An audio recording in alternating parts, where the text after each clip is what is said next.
Welcome to exam सहपाठी। आज के इस वीडियो में हम समसामयिक घटनाओं और सामान्य ज्ञान की सीरीज 21 कर रहे हैं। ठीक है, इसमें महत्वपूर्ण करंट अफेयर्स और जीके का रिवीजन किया जाता है। आप लोग हमें फॉलो कर सकते हैं कहाँ पे, टेलीग्राम पे, इंस्टाग्राम पे और फेसबुक पे। अगर आप पहली बार यहाँ पे आए हो तो यूट्यूब पे हमें सब्सक्राइब भी कर सकते हैं। ठीक है, तो आइए इसको स्टार्ट करते हैं। हाल ही में किस राज्य सरकार ने रतन टाटा को अपना सर्वोच्च नागरिक सम्मान प्रदान किया? तो ये जो है असम सरकार ने प्रदान किया है और इस पुरस्कार का नाम क्या है? तो वो है असम वैभव पुरस्कार। ठीक है, तो रतन टाटा को ये दिया गया है असम सरकार का सर्वोच्च नागरिक सम्मान। यूनिवर्सिटी ग्रांट कमीशन यानी कि यूजीसी आपने नाम सुना होगा। ठीक है, इसका नया अध्यक्ष किसको बनाया गया है? तो इसका नया अध्यक्ष बनाया गया है आपके जगदीश कुमार को। ओके, तो यूनिवर्सिटी ग्रांट कमीशन का नया अध्यक्ष अभी हाल ही में जगदीश कुमार को बनाया गया। जगदीश कुमार पहले जेएनयू के आपके कुलपति थे, लेकिन अब जो है ये आपके यूजीसी के नए अध्यक्ष हैं। बाघों की संख्या को दुगुना करने के लिए हाल ही में किस टाइगर रिजर्व को T+2 पुरस्कार दिया गया? तो बाघों की संख्या को दुगुना करने के लिए जो आपका पुरस्कार दिया गया वो दिया गया सत्यमंगलम टाइगर रिजर्व, और ये आपके इरोड तमिलनाडु में स्थित है।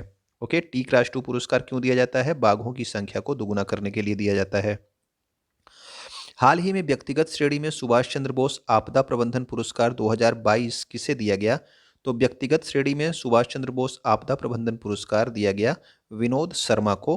और यही पुरस्कार यानी कि सुभाष चंद्र बोस आपदा प्रबंधन पुरस्कार संस्थागत श्रेणी में यानी कि किस संस्थान को दिया गया? तो वो गुजरात आपदा प्रबंधन संस्थान को दिया गया। ओके, यानी कि अगर व्यक्ति के बारे में पूछा जाएगा तो व्यक्ति का नाम आपका विनोद शर्मा है और संस्था कौन सी है? तो गुजरात की आपदा प्रबंधन संस्थान को ये सुभाष चंद्र बोस आपदा प्रबंधन पुरस्कार 2022 दिया गया। और ये कब दिया जाता है? तो 23 जनवरी को दिया जाता है, जब आपका सुभाष चंद्र बोस का जन्म दिवस होता है। हाल ही में वेस्टइंडीज के किस पूर्व क्रिकेटर को नाइटहुड की उपाधि से सम्मानित किया गया? तो कौन है वो है आपके क्लाइव लैयड, और ये किस देश के पूर्व क्रिकेटर हैं? तो वेस्ट इंडीज के। ठीक है ना, नाइटहुड सम्मान ब्रिटेन में दिया जाता है। ठीक है, ब्रिटेन की महारानी के द्वारा। देश का पहला एलपीजी सक्षम और धुआं मुक्त राज्य कौन सा बना है? एलपीजी सक्षम यानी कि जिसमें हर घर में एलपीजी हो, और जो है तब जब हर घर में एलपीजी होगी तो आपका घर वो धुआं मुक्त होगा। तो वो कौन सा राज्य बना है? तो वो बना है आपका हिमाचल प्रदेश। ओके, नई शिक्षा नीति किस समिति की सिफारिश पर तैयार की गई है? तो नई शिक्षा नीति जो है ये कौन सी समिति ने तैयार किया है? तो वो दिया है कस्तूरी रंगन समिति। ठीक है ना, नई शिक्षा नीति में 10+2 के स्थान पर अब क्या आया है वो आप कमेंट करके बताना। ठीक है ना, कौन सी जो है नीति इसमें की गई है 10+2 को अब खत्म करके। ओके, COP1 का आयोजन कब किया गया? तो COP1 जो है ये जलवायु परिवर्तन से संबंधित एक सम्मेलन होता है, कॉन्फ्रेंस ऑफ पार्टीज इसका नाम है। तो इसको पहली बार आयोजित कब किया गया था? पहली बार आयोजित किया गया 1995 में। और कहाँ पे आयोजित आयोजित किया गया था? तो ये बर्लिन जर्मनी में आयोजित किया गया था पहली बार। ठीक है, जलवायु परिवर्तन सम्मेलन COP27 का आयोजन कब किया जाएगा? तो COP27 इस बार 2022 में आयोजित किया जाएगा, और वो कहाँ पे होगा? तो मिस्र में। ठीक है ना, मिस्र में इसका आयोजन किया जाएगा। COP27 है। COP1 कहाँ पे था? तो COP1 आपका 1995 बर्लिन जर्मनी। इसके अलावा आपसे एक और पूछा जाता है COP21। ठीक है ना, COP21 काफ़ी इंपॉर्टेंट है, तो आप इसको बताएंगे कि ये कब हुआ था और कहाँ हुआ था। अगला है हमारा फियरलेस गवर्नेंस पुस्तक किसने लिखी है? तो फियरलेस गवर्नेंस पुस्तक लिखी गई है किरण बेदी के द्वारा। तो किरण बेदी आपकी प्रथम महिला आईपीएस, इनके द्वारा जो है अभी हाल ही में फियरलेस गवर्नेंस पुस्तक लिखी गई। हाल ही में पहला हेली हब कहाँ पर खोला गया? तो हेलीकॉप्टर से संबंधित है ये हेली हब। ठीक है ना, ये खोला गया है आपके गुरुग्राम हरियाणा में। ओके, भारत का पहला ग्रेन एटीएम। तो ग्रेन एटीएम यानी कि आपका अनाज के लिए एटीएम बना गया है। इसमें जो है ये आधार कार्ड, आधार से संबंधित होगा, जहाँ पे आप अपने अंगूठे का निशान लगा करके आप एटीएम से जो है आप अनाज को प्राप्त कर सकते हैं। ठीक है ना, ये स्थापित किया गया है गुरुग्राम हरियाणा में। Central arid zone research institute यानी कि काजरी जो है इसका ये कहाँ पर स्थित है? तो ये संस्थान कहाँ पे स्थित है? तो ये संस्थान स्थित है आपके जोधपुर राजस्थान में। भारतीय तट रक्षक बल के नए महानिदेशक किसको बनाया गया है? तो ये जनवरी में नियुक्ति की गई थी। किसकी? VS पठानिया की नियुक्ति की गई थी जनवरी में भारतीय तट रक्षक बल के महानिदेशक के रूप में।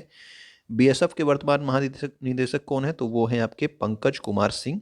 ओके, अगर मैं आपसे पूछ लूँ कि सीआरपीएफ के आपके वर्तमान में महानिदेशक कौन है, तो आप लोग कमेंट करके बता सकते हैं इसको कि सीआरपीएफ के वर्तमान में महानिदेशक कौन है। एयर इंडिया लिमिटेड के नए अध्यक्ष और प्रबंध निदेशक किसको बनाया गया? तो एयर इंडिया जो है अभी हाल ही में किसके पास चली गई? तो ये आपके टाटा ने खरीद लिया है, ठीक है ना। टाटा ने इसको खरीद लिया है। तो अब इसके नए अध्यक्ष और प्रबंध निदेशक किसको बनाया गया है? तो वो बनाया गया है आपके विक्रम देवदत्त को। तो विक्रम देवदत्त आपके एयर इंडिया लिमिटेड के नए प्रबंध निदेशक और अध्यक्ष बनाए गए हैं। हाल ही में लोसर फेस्टिवल कहाँ पे मनाया गया? तो लोसर फेस्टिवल कहाँ पे मनाया गया? तो लोसर फेस्टिवल मनाया गया है लद्दाख में। इसके साथ ही आप याद रखेंगे लोसांग फेस्टिवल। लोसांग फेस्टिवल भी अभी हाल ही में मनाया गया है ये भी। तो ये कहाँ पे मनाया गया? तो ये मनाया गया सिक्किम में। ओके, तो लोसर फेस्टिवल लद्दाख में और लोसांग फेस्टिवल आपका सिक्किम में। हाल ही में कचाई लेमन फेस्टिवल। तो कचाई लेमन जो है एक नींबू नींबू की तरह नींबू नींबू ही होता है, ठीक है ना। और इसकी नींबू को जो है मणिपुर के को जो है क्या मिला है? जीआई टैग भी मिला है। तो कचाई लेमन फेस्टिवल का आयोजन कहाँ पर किया गया? तो वो किया गया आपके मणिपुर में इसका आयोजन किया गया। यूक्रेन देश की राजधानी क्या है? तो यूक्रेन की राजधानी क्या है? तो यूक्रेन में भी युद्ध के हालात बने हुए हैं, तो आप इनकी राजधानी को ध्यान रखेंगे। इसकी राजधानी का नाम है कीव। किस संविधान संशोधन से शिक्षा को राज्य सूची से समवर्ती सूची में शामिल किया गया? तो इंपॉर्टेंट पॉइंट इसमें आप याद रखना कि आपसे पूछा जाता है कि शिक्षा किस सूची का विषय है। तो शिक्षा वर्तमान में अब समवर्ती सूची का विषय है, ठीक है ना। राज्य सूची में पहले था, अब इसको किस में शामिल कर दिया गया है? समवर्ती सूची में, ठीक है। तो किस संविधान संशोधन के द्वारा इसे शामिल किया गया? तो 42वां संविधान संशोधन के द्वारा इसको राज्य सूची से जो है समवर्ती सूची में शामिल किया गया है। आप लोगों ने पढ़ा होगा 86वां संविधान संशोधन, ठीक है ना। 86वां संविधान संशोधन के द्वारा शिक्षा को जो है मौलिक अधिकार बनाया गया और उसको अनुच्छेद 21A में रखा गया। ओके, और ये आपका राज्य सूची से समवर्ती सूची में किस संविधान संशोधन में शामिल किया गया? तो ये 42वां संविधान संशोधन 1976 था। शिक्षा का अधिकार अधिनियम कब आया था? तो ये 2009 में आया था। आरटीई एक्ट, ठीक है, राइट टू एजुकेशन एक्ट 2009 में आया। और शिक्षा का अधिकार अधिनियम लागू कब हुआ था? तो इसको लागू किया गया 1 अप्रैल 2010 को, ठीक है ना। आरटीई एक्ट 2009 में आया था और लागू हुआ 1 अप्रैल 2010 से। हाल ही में केंद्र सरकार द्वारा किसे मुख्य आर्थिक सलाहकार, तो मुख्य आर्थिक सलाहकार इंपॉर्टेंट है, आप याद रखेंगे इनको, कई बार आपको बताया जा चुका, अनंत वी नागेश्वरन, ठीक है। तो ये आपके भारत के मुख्य आर्थिक सलाहकार नियुक्त किए गए थे। अंतर्राष्ट्रीय कैंसर दिवस प्रतिवर्ष कब मनाया जाता है? तो अंतर्राष्ट्रीय कैंसर दिवस प्रतिवर्ष आपके 4 फरवरी को मनाया जाता है, ठीक है। तो 4 फरवरी को प्रतिवर्ष अंतर्राष्ट्रीय कैंसर दिवस मनाया जाता है। कैंसर का अध्ययन क्या कहलाता है? तो कैंसर का अध्ययन होता है आपका ऑन्कोलॉजी। तो ऑन्कोलॉजी होता है आपका कैंसर का अध्ययन। कैंसर की रोकथाम के लिए अभी होप एक्सप्रेस किस राज्य के द्वारा प्रारंभ किया गया? तो एक होप एक्सप्रेस जो है एक मिशन है, ताकि जो है कैंसर के रोगियों को कैंसर से लड़ने में उनको आशा उम्मीद मिल सके। तो ये स्टार्ट किया गया है महाराष्ट्र सरकार के द्वारा, ठीक है ना। अगला है हमारा, प्रख्यात गायक सोनू निगम को हाल ही में कौन सा पद्म पुरस्कार दिया गया? तो अभी सोनू निगम को जो है पद्म पुरस्कार सम्मानित किया गया था। तो कौन सा पद्म पुरस्कार दिया गया था? तो इनको दिया गया था पद्म पुरस्कार में पद्मश्री पुरस्कार, ठीक है ना, पद्मश्री पुरस्कार। और इसके अलावा जो है गूगल के आपके सुंदर पिचाई को और सत्य नडेला को कौन से पद्म पुरस्कार प्रदान किए गए? ये आप कमेंट करके बताना कि वो कौन से पद्म पुरस्कार प्राप्त किए हैं, ठीक है ना। ग्रैमी अवार्ड का संबंध किस क्षेत्र से है? तो ग्रैमी अवार्ड जो है ये संगीत के क्षेत्र में दिया जाता है, ठीक है ना। ये आपका काफ़ी फेमस अवार्ड है। ग्रैमी अवार्ड किस क्षेत्र में दिया जाता है? संगीत के क्षेत्र में दिया जाता है। पुलित्जर पुरस्कार किस क्षेत्र में दिया जाता है? तो पुलित्जर पुरस्कार जो है ये पत्रकारिता के क्षेत्र में दिया जाता है। और इसी के साथ एक और याद रखिएगा, प्रित्जकर पुरस्कार है, ये किस क्षेत्र में दिया जाता है? तो ये आपके वास्तुकला यानी कि आर्किटेक्चर के क्षेत्र में दिया जाता है। अब देखिए यहाँ पे कुछ महत्वपूर्ण आयोग हैं, ठीक है ना, ये आपके एग्जाम में डायरेक्ट पूछ लिए जाते हैं, इनके अनुच्छेद आपको पता होने चाहिए। एक तो आप याद रखेंगे अनुसूचित जाति आयोग। अनुसूचित जाति आयोग का प्रावधान संविधान के किस अनुच्छेद में है? तो ये है अनुच्छेद 338। ओके, अनुसूचित जाति आयोग अलग होता है, अनुसूचित जनजाति आयोग आपका अलग होता है। तो ये आपका अनुसूचित जाति यानी कि एससी है, ओके, शेड्यूल्ड कास्ट। अनुसूचित जनजाति का मतलब हो गया एसटी, ठीक है ना, आपका एसटी मतलब शेड्यूल्ड ट्राइब। तो अनुसूचित जनजाति आयोग का प्रावधान संविधान के किस अनुच्छेद में है? तो ये अनुच्छेद 338A में है, ठीक है ना। ये पहले नहीं था संविधान में, ये नहीं था संविधान में, केवल पहले अनुच्छेद 338 था। तो अनुच्छेद 338 से यानी कि आपका अनुसूचित जनजाति आयोग को किस संविधान संशोधन के द्वारा जोड़ा गया? तो ये था आपका 89वां संविधान संशोधन 2003, ठीक है ना। तो 89वें संविधान संशोधन 2003 के द्वारा अनुच्छेद 338A को जो है संविधान में शामिल किया गया, अनुसूचित जनजाति आयोग को शामिल किया गया। इसके अलावा अगर आपसे पूछ लिया जाए कि वर्तमान में लोकसभा और विधानसभा में अनुसूचित जातियों, ओके, ये एससी की बात है, ठीक है ना, एससी की बात, अनुसूचित जातियों के लिए आरक्षित सीटें सर्वाधिक किस राज्य में हैं? तो यानी कि लोकसभा और विधानसभा में सबसे ज़्यादा अनुसूचित जातियों के लिए जो आरक्षित सीटें हैं, रिजर्व सीटें हैं, वो किस राज्य में है? तो वो हैं आपके मध्य प्रदेश में, ठीक है। पॉलिटी का एक इंपॉर्टेंट क्वेश्चन है, आपसे पूछा जाता है।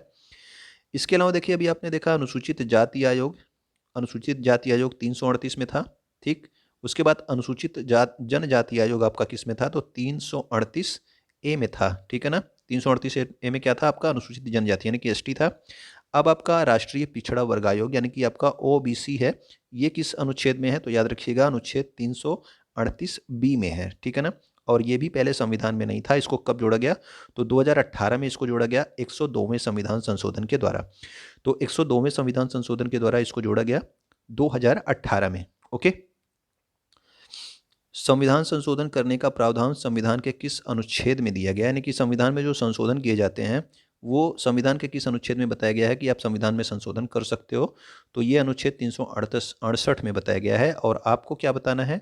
आपको ये बताना है कि संविधान संशोधन जो है ये किस देश से लिया गया था, ठीक है। अपने अपने संविधान में संविधान संशोधन की प्रक्रिया को किस देश से लिया गया है ये बताएंगे। इसके साथ ही आप लोग कमेंट करेंगे कि एससी का जो है आपका वो क्या था आर्टिकल, यानी कि अनुच्छेद क्या था, एसटी का क्या था, और ओबीसी आयोग का जो है आपका अनुच्छेद क्या था, ताकि आपको याद हो जाए ये, ठीक है। एससी, एसटी और ओबीसी तीनों का आप लोग अनुच्छेद कमेंट करेंगे बिना ऊपर जाए, ओके। काली मौत किस रोग को कहा जाता है? अगर आपसे पूछ लिया जाए तो काली मौत बोला जाता है प्लेग को, ठीक है ना। प्लेग जो है चूहे से फैलता है, और ये किसकी वजह से होता है? तो ये जीवाणु की वजह से होता है। तो प्लेग रोग जो है किसकी वजह से होता है? बैक्टीरिया यानी कि जीवाणु की वजह से होता है। इसको काली मौत भी कहते हैं।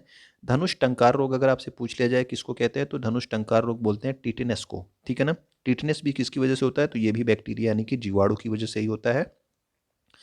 इसके अलावा हाइड्रोफोबिया जो है किस रोग को कहा जाता है? तो हाइड्रोफोबिया बोलते हैं रेबीज को, ओके, रेबीज को। और ये जो रेबीज है ये वायरस की वजह से होता है, ओके।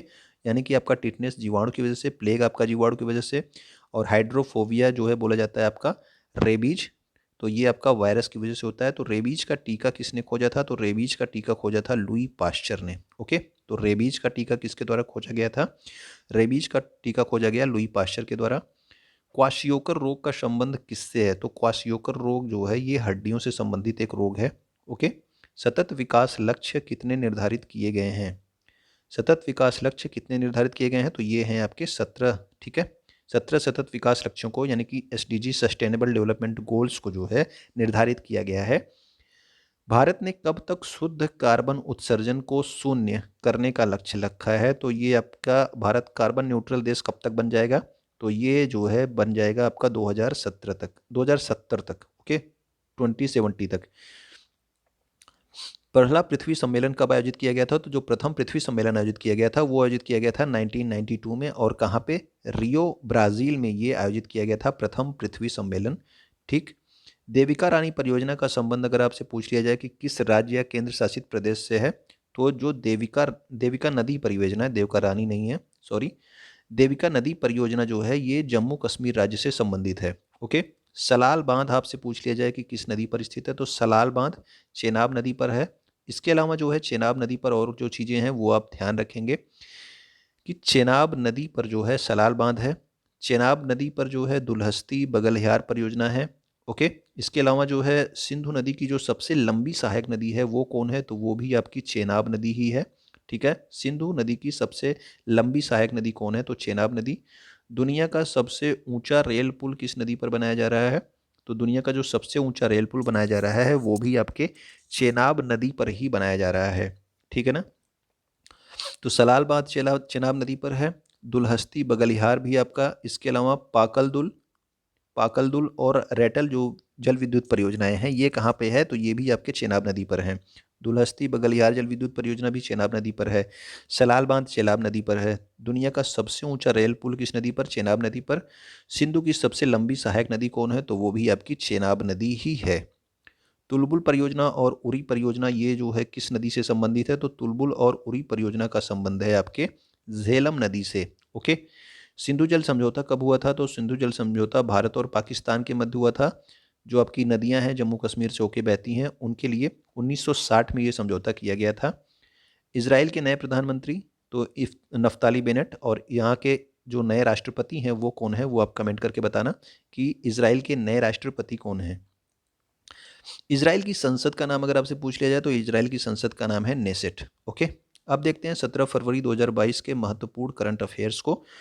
सीबीएसई का नया अध्यक्ष किसको नियुक्त किया गया है? तो यानी कि केंद्रीय माध्यमिक शिक्षा बोर्ड आपका सीबीएसई है, इसका नया अध्यक्ष अभी किसको बनाया गया? तो ये बनाया गया विनीत जोशी को। ओके, हाल ही में किस मंत्रालय के द्वारा खाना बदोश समुदायों के लिए सीड योजना का शुभारंभ किया गया? तो ये खाना बदोश समुदाय जो जो है जगह जगह पे घूमते रहते हैं, ठीक है, कभी एक ही जगह पे नहीं रहते हैं, कभी यहाँ टेंट लगा लेते हैं, कभी दूसरी जगह। तो इनके लिए जो सीड योजना का प्रारंभ किया गया है वो सामाजिक न्याय और अधिकारिता मंत्रालय के द्वारा स्टार्ट किया गया है। 21वां सतत विकास शिखर सम्मेलन 2022 की मेजबानी कौन सा देश कर रहा है? तो 21वां जो आपका विश्व सतत विकास शिखर सम्मेलन 2022 की मेजबानी है, ये आपका भारत देश कर रहा है। किस आईपीएस अधिकारी को गुरुग्राम की प्रथम महिला पुलिस आयुक्त नियुक्त किया गया है? तो कौन सी जो है आईपीएस अधिकारी हैं महिला, जिनको जो है प्रथम महिला पुलिस आयुक्त बनाया गया है? तो वो हैं कला रामचंद्रन को। कौन सा देश नागरिक हवाई क्षेत्र में ड्रोन उड़ानों को अनुमति देने वाला दुनिया का पहला क्षेत्र बन गया? तो वो है आपका इजराइल, जो कि आपके नागरिक हवाई क्षेत्रों में आप ड्रोन उड़ाने की अनुमति दे रहा है। ओके, तो ये हमारे जो है महत्वपूर्ण करंट अफेयर्स और जो है जीके की रिवीजन है। उम्मीद करता हूँ कि आपको चीज़ें अच्छी लगी होंगी। आपके सुपर टेट और अन्य सभी एग्जाम्स में ये इंपॉर्टेंट होगा, केवल सुपर टेट में ही नहीं, क्योंकि आपका करंट अफेयर्स और जीके तो हर एग्जाम में आता है। ओके, तो ये आप वीडियो को शेयर कर दीजिएगा, जो भी आपकी तैयारी कर रहे हो वीडियो आप लाइक कर दीजिएगा। वीडियो को देखने के लिए बहुत बहुत धन्यवाद।